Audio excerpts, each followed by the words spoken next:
성경 전체를 통틀어 가장 짧은 예언서 단 한 장으로 이루어진 오바다서. 그러나 그 짧은 분량 속에는 가장 날카롭고 강렬한 심판의 메시지가 담겨 있습니다. 오늘 우리가 함께 살펴볼 이야기는 형제 민족 간의 배신과 교만, 그리고 그에 따른 하나님의 공의로운 심판에 관한 것입니까? 때는 기원전 586년경 유다 왕국이 바벨론의 침략으로 멸망하던 그 비극적인 순간입니까? 예루살렘 성벽은 무너지고 성전은 불타올랐으며 수많은 유다 백성들이 칼에 맞아 쓰러지거나 포로로 끌려가고 있었습니다. 이 절망적인 상황 속에서 유다 민족은 누군가의 도움을 간절히 필요로 했습니다. 특히 같은 혈통을 나눈 형제 민족이라면 당연히 손을 내밀어야 하지 않겠습니까? 그러나 놀랍게도 형제가 쓰러질 때 손을 내밀지 않은 민족이 있었습니다. 오히려 그들은 멀리서 비웃으며 바라보고 있었습니다. 더 나아가 그들은 유다의 고통을 기회로 삼아 약탈에 가담하기까지 했습니다. 그 민족의 이름은 바로 에돔입니까? 에돔과 이스라엘의 관계를 이해하기 위해서는 우리가 창세기로 거슬러 올라가야 합니다. 에돔의 조상은 에서, 이스라엘의 조상은 야곱입니까? 그렇습니다. 이 두 민족은 같은 아버지 이삭에게서 태어난 쌍둥이 형제의 후손들입니다. 그러나 우리가 잘 알고 있듯이 에서와 야곱 사이에는 장자권과 축복을 둘러싼 깊은 갈등이 있었습니다. 야곱이 형 에서의 장자권을 빼앗고 아버지의 축복마저 가로챘을 때 에서는 야곱을 죽이려 했습니다. 비록 시간이 지나 두 형제가 화해하는 모습을 보이긴 했지만 그들의 후손들 사이에는 여전히 반목과 적대감이 이어졌습니다. 이스라엘이 출애굽하여 약속의 땅으로 가던 중 에돔 땅을 지나가려 했을 때 에돔은 무력으로 막아섰습니다. 역사를 통틀어 에돔은 끊임없이 이스라엘과 유다를 괴롭혔습니다. 그리고 마침내 유다가 가장 약해진 그 순간 바벨론의 칼날이 예루살렘을 짓밟고 있을 때 에돔은 마지막 배신을 저질렀습니까? 상상해 보십시오. 불타는 예루살렘 성, 무너지는 성벽, 피 흘리며 쓰러지는 형제들. 그리고 멀리 언덕 위에서 팔짱을 끼고 이 광경을 바라보며 비웃는 에돔 사람들의 모습을. 어떤 이들은 도망치는 유다 사람들을 붙잡아 바벨론 군대에 넘겨주기까지 했습니다.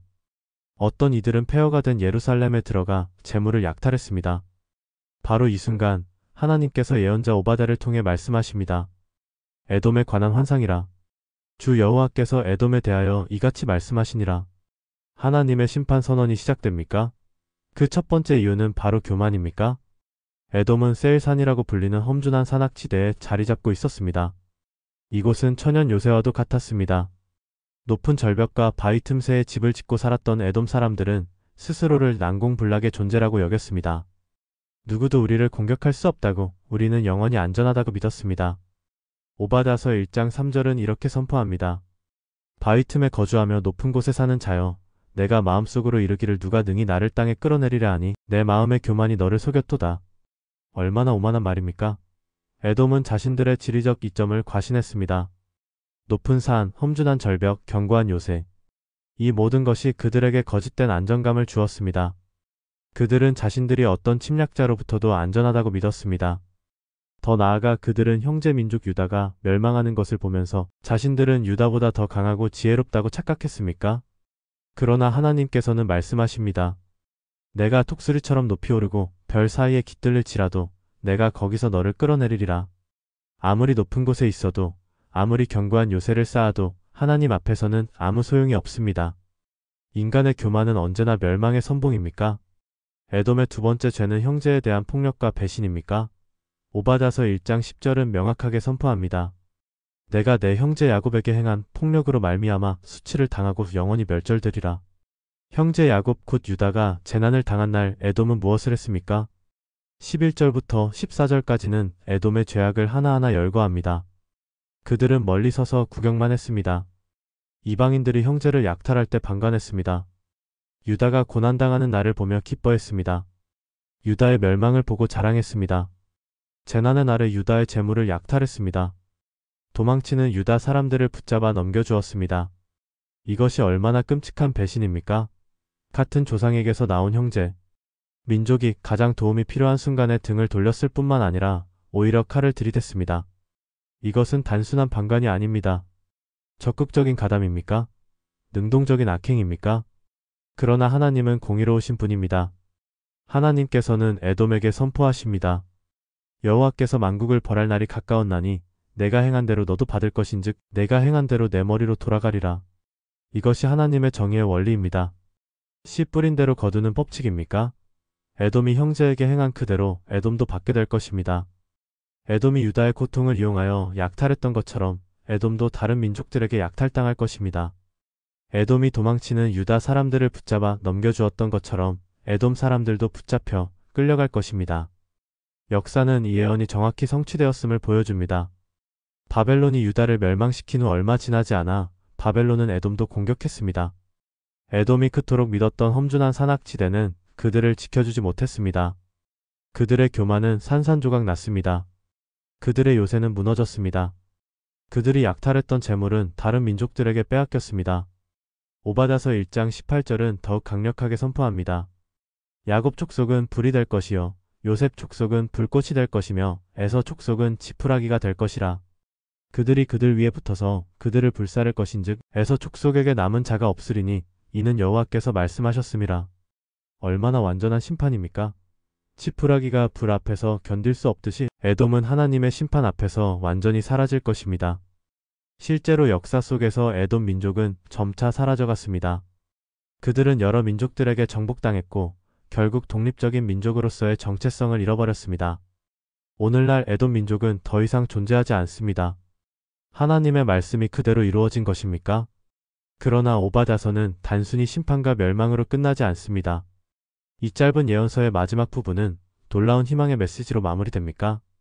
17절부터 21절까지는 시온의 회복과 하나님 나라의 도래를 예언합니다.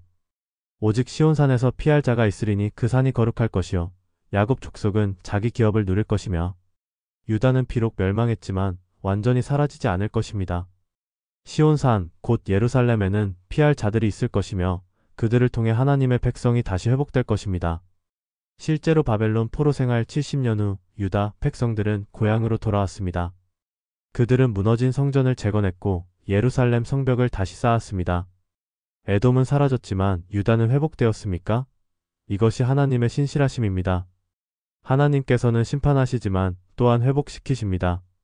하나님께서는 징계하시지만 또한 구원하십니다. 오바다서의 마지막 절은 이렇게 선포합니다. 구원자들이 시온산에 올라와서 에서의 산을 심판하리니 나라가 여호와께 속하리라. 이 구절은 단순히 에돔에 대한 승리만을 말하는 것이 아닙니다. 이것은 궁극적으로 하나님의 나라가 임할 것을 예언하는 것입니다. 구원자들이 시온산에 올라온다는 것은 하나님께서 당신의 백성을 통해 정의를 실현하실 것을 의미합니다. 그리고 마지막 선포 나라가 여호와께 속하리라는 것은 모든 세상, 권세와 나라가 결국 하나님의 통치 아래 놓일 것을 말합니까?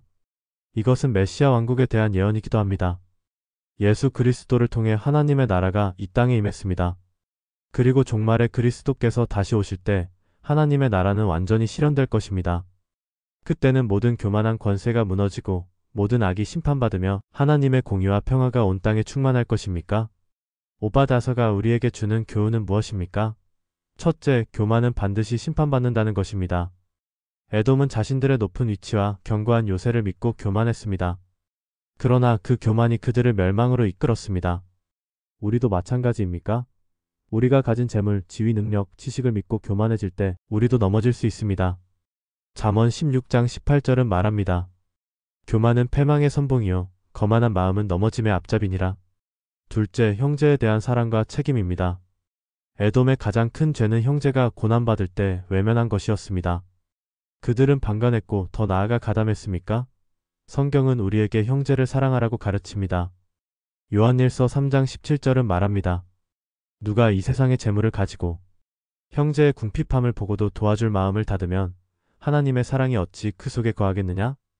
우리는 다른 사람들, 특히 믿음의 형제자매들이 어려움을 겪을 때 어떻게 반응합니까? 멀리서 구경만 합니까?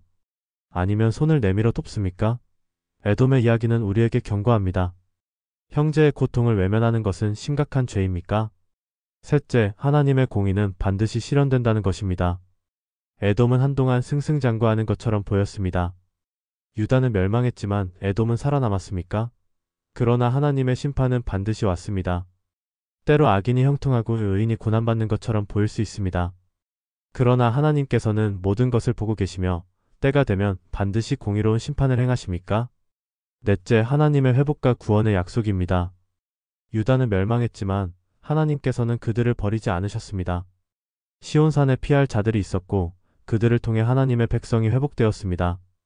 우리가 아무리 어려운 상황에 처해 있어도 하나님께서는 우리를 완전히 버리지 않으십니다.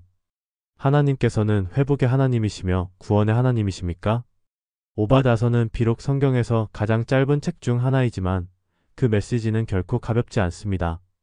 이 책은 우리에게 교만의 위험성, 형제 사랑의 중요성, 하나님의 공의 그리고 구원의 희망을 가르쳐 줍니다. 폐허가 된 예루살렘 위로 새벽이 밝아옵니다. 무너진 성벽 사이로 햇빛이 비춥니다. 어둠은 지나가고 빛이 다시 찾아옵니다.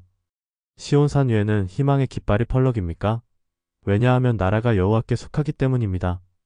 형제의 상처는 깊었지만 하나님의 치유는 더 깊습니다. 인간의 교만은 높았지만 하나님의 공의는 더 높습니다. 에돔의 배신은 악했지만 하나님의 신실하심은 더 강합니다. 오바다는 우리에게 묻습니다. 당신은 어떤 사람입니까? 높은 곳에 앉아 교만하게 다른 사람들을 내려다보는 에돔 같은 사람입니까? 아니면 넘어진 형제를 일으켜 세우는 시온의 구원자 같은 사람입니까? 형제의 고통을 외면한 자는 스스로의 무덤을 팝니다. 교만한 자는 반드시 낮아집니다. 그러나 겸손히 형제를 섬기고 하나님의 공의를 신뢰하는 자는 시온산에서 피할 곳을 찾을 것입니다. 용서와 정의의 하나님은 끝내 시온을 일으키십니다. 심판 뒤에는 회복이 있고 어둠 뒤에는 빛이 있으며 죽음 뒤에는 부활이 있습니다. 이것이 오바다가 전하는 메시지입니다. 이것이 성경이 우리에게 주는 희망입니까? 오늘도 하나님의 나라는 임하고 있습니다. 그 나라는 교만한 자들을 낮추고 겸손한 자들을 높입니다. 그 나라는 형제를 사랑하는 자들을 축복하고 형제를 배신하는 자들을 심판합니다. 그 나라는 궁극적으로 여호와께 속한 나라입니까? 우리 모두가 시온산에 서서 하나님의 구원을 경험하고 하나님의 공의를 증거하며 하나님의 나라를 선포하는 자들이 되기를 소망합니다. 이 영상이 도움이 되셨다면 구독과 좋아요 버튼을 눌러주세요. 여러분의 구독과 좋아요가 더 좋은 콘텐츠를 만드는 데 큰 힘이 됩니다. 감사합니다.